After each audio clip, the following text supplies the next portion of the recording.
Au Kenya, le président Kenyatta a demandé au Parlement de réduire la taxe sur les produits pétroliers à 8%, ceci après des mouvements de grogne qui ont suivi l'entrée en vigueur d'une taxe de 16% le 1er septembre dernier. En Tunisie, le seul centre d'accueil des migrants grouille de monde. Ces rescapés des traversées clandestines de la Méditerranée qui vivent dans des conditions difficiles espèrent pouvoir continuer leur route vers l'Europe. Et puis en Côte d'Ivoire, la Haute Autorité pour la bonne gouvernance a saisi le parquet ivoirien de 15 dossiers portant sur des dizaines de milliards de francs CFA. L'annonce a été faite par le procureur de la République.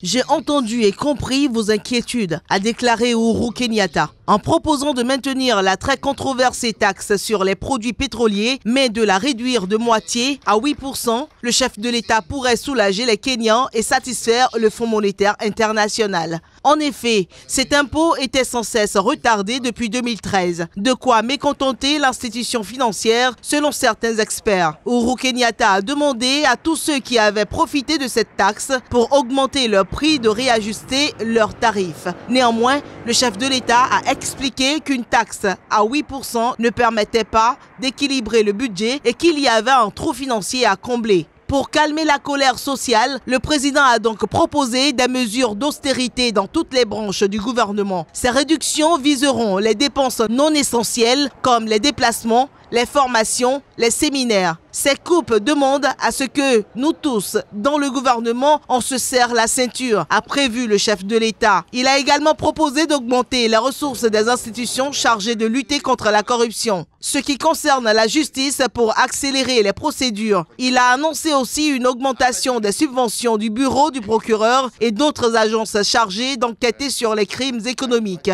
Le but étant de récupérer les fonds perdus dans les malversations et de punir les coupables, alors que le Kenya est l'un des pays les plus corrompus du monde. Ces annonces sont en fait des propositions du chef de l'État qui a donc renvoyé le projet de loi de finances avec ses modifications devant l'Assemblée.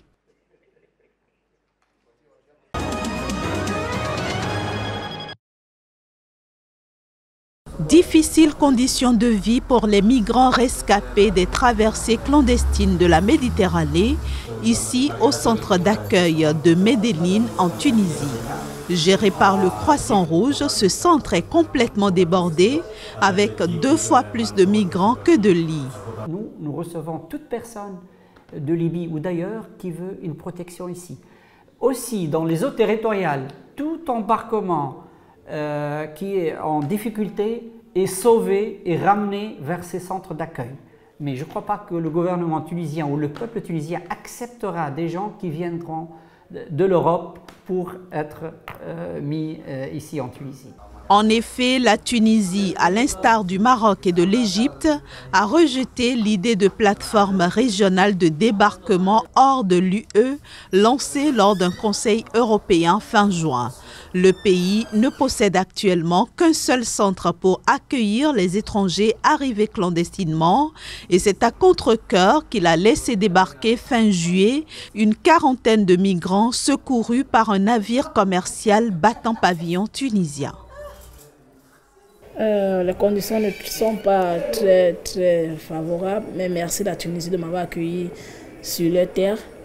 Et puis la destination n'est pas changée, la destination reste l'Europe, surtout la France.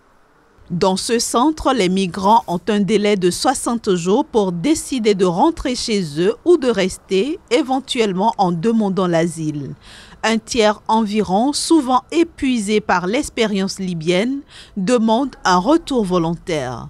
Parmi les autres, une majorité tente de reprendre leur épopée vers le nord.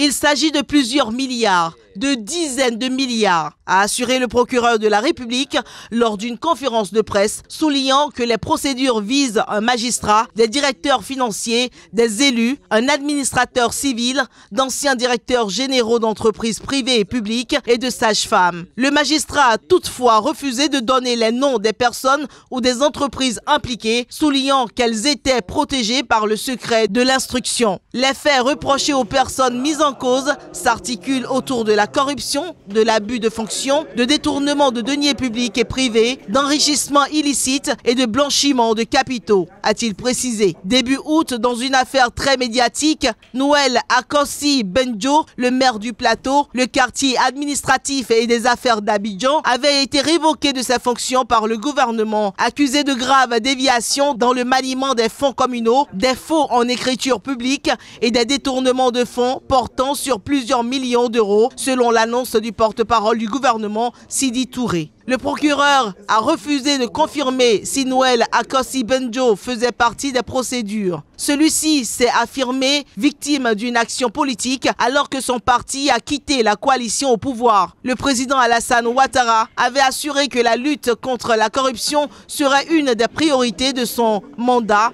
mais celle-ci reste très importante. Pour rappel, dans un rapport confidentiel en juillet, l'Union européenne avait estimé que la population ivoirienne tolère d'autant moins les largesses financières dont bénéficient les cercles du pouvoir. Une classe dirigeante dont l'enrichissement ces dernières années est parfois spectaculaire.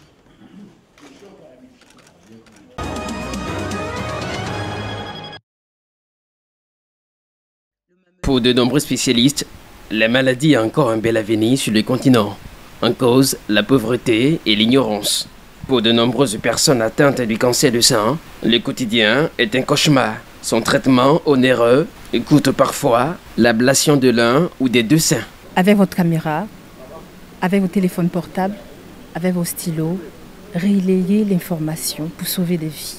Sans la femme, il n'y a pas de vie. Donc aidez-nous à sauver des vies en communiquant, en sensibilisant sur cette maladie-là. Geneviève Ouané est connue dans le monde des médias en Côte d'Ivoire pour avoir animé dans les années 90 une émission pour enfants sur les antennes de la télévision ivoirienne. Cette quinquagénaire a une histoire particulière avec cette maladie. Il faut pouvoir donc aller se faire dépister à temps pour avoir la chance d'être guéri. Mais il ne faut pas oublier non plus que sur 10 cas, il y en a peut-être 9 qui seront des cas bénins, c'est-à-dire ce sera peut-être simplement un kyste, ce ne sera pas un cancer, il y aura peut-être qu'1% seulement de cancer. Donc il faut prendre en compte tous ces éléments et ne plus avoir peur du cancer, parce qu'on peut le guérir quand il est pris à temps. Convaincu que les médias peuvent infléchir la courbe de cette maladie qui cause la désolation autant chez les femmes que les hommes, Léa Guigui a initié depuis 2 ans à Abidjan les journées de mobilisation des médias contre le cancer du sein. Tous semblent mobilisés à cette cause. Est-ce que ce n'est pas le moment pour nous de nous dire, et si on avait une cause pour laquelle on s'engage tous? C'est la raison pour laquelle je me suis engagé en disant, mon patron ne me passera pas d'avoir suivi un politique, d'avoir suivi une cause militante, un parti, un mouvement, une idéologie. Non, c'est quelque chose qui concerne la vie. Les journalistes camerounais Alain Foucault et de nombreux professionnels des médias se retrouveront pendant 2 jours, du 19 au 20 octobre 2018, dans la ville de Grand-Bassam, à 50 km d'Abidjan, pour porter le message de ces femmes qui vivent avec cette maladie sous la loi du silence.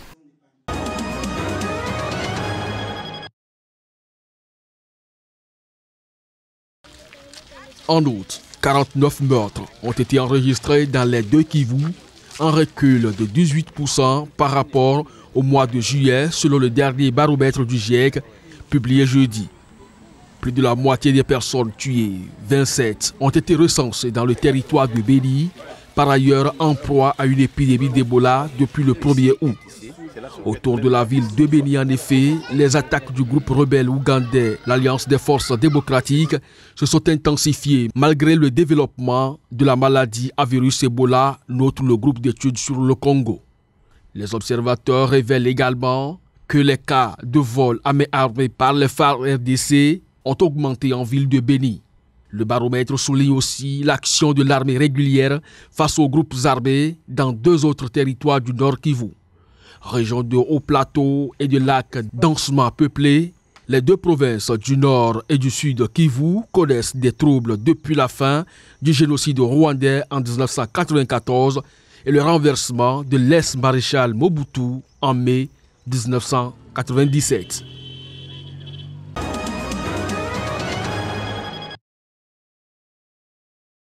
Youssouf Magadji Bichi, désormais à la tête de l'agence de renseignement intérieur du Nigeria. Il a été désigné jeudi en lieu et place de Lawal Moussa Daoura, limogé en août à la suite de la prise de contrôle illégal du Parlement par les forces de sécurité. Ancien agent des services de renseignement, Youssouf Magadji Bichi remplace un allié clé du président Muhammadu Buhari, remercié pour avoir ordonné ce que le gouvernement nigérian a qualifié de prise de contrôle non autorisée du Parlement. Les faits remontent au 7 août dernier où des hommes armés et cagoulés de la police et de l'agence de renseignement intérieur avaient bloqué pendant plusieurs heures l'accès du Parlement à Abuja, empêchant parlementaires, employés et journalistes de rentrer.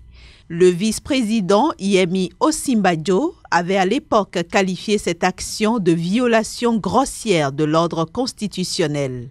Elle était survenue alors que le président du Sénat, Bukola Saraki, et le chef de l'État, Muhammadu Buhari, étaient engagés dans un bras de fer politique à 6 mois de la prochaine présidentielle. Un bras de fer marqué par le départ de Bukola Saraki du parti au pouvoir. Il a ensuite rejoint le principal parti d'opposition dans l'intention d'être candidat à la présidentielle de 2019.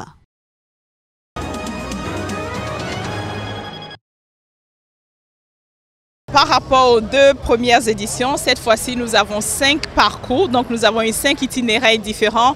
L'objectif, c'était de pouvoir ramasser des déchets dans presque toutes les rues qui nous entouraient ici. Alors déjà, si je compare par rapport à la dernière édition, cette fois-ci, on est un peu plus nombreux, donc ça veut dire quand même que les gens petit à petit comprennent. Tout le monde peut participer. Tout le monde peut participer parce que c'est quand même plus simple de rester dans son canapé, de critiquer, de dire la ville est sale quand on ne fait rien. Mais quand on sort et qu'on se mouille la chemise et que pendant 1 heure, on ramasse les déchets plastiques, on se rend compte que nous avons tout intérêt à ne pas jeter. Parce que c'est bien de ramasser, mais il faut amener nos populations à ne plus jeter sur les bords de route. Le prix que nous payons est très élevé. Le prix que nous payons, sachez, c'est notre santé. Le prix que nous payons, sachez, c'est aussi le fait que nos égouts sont bouchés. Donc, transformer cela, c'est aussi faire en sorte que la société soit sensibilisée. Ça ne va pas se faire en un jour. Chaque fois que nous passons, c'est la 2e édition à laquelle je participe, nous nous arrêtons pour parler aux riverains, pour leur dire faites en sorte qu'il n'y ait plus de sachets devant chez vous, dans les caniveaux à côté de chez vous. Mais il ne faut pas qu'on aille supplier les municipalités. Les communes, c'est leur responsabilité. Certains maires le font, mais les autres maires devraient se lever, accompagner, susciter, mobiliser et souhaiter que de telles volontés comme celle de sachets reloués se fassent dans leur commune. On n'a pas à aller les supplier, on a plutôt à souhaiter qu'elles prennent leurs responsabilités. Je dois dire que certains maires le prennent, je souhaite que d'autres maires émulent ceux qui le font déjà.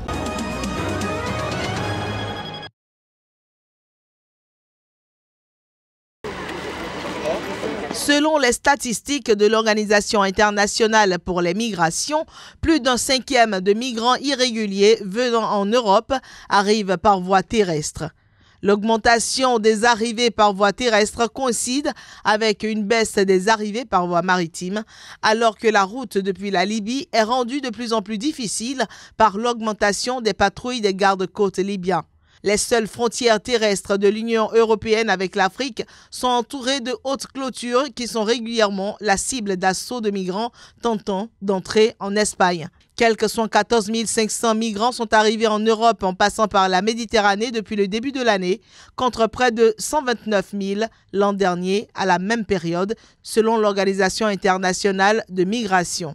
L'agence de l'ONU indique que la route terrestre la plus fréquentée par les migrants irréguliers est celle allant de la Turquie vers la Grèce, où les autorités ont signalé un total de 12 166 arrivées par voie terrestre depuis le début de l'année. Plus de 50% de ceux qui arrivent en Grèce sont des Syriens, Irakiens et Afghans, selon l'OIM.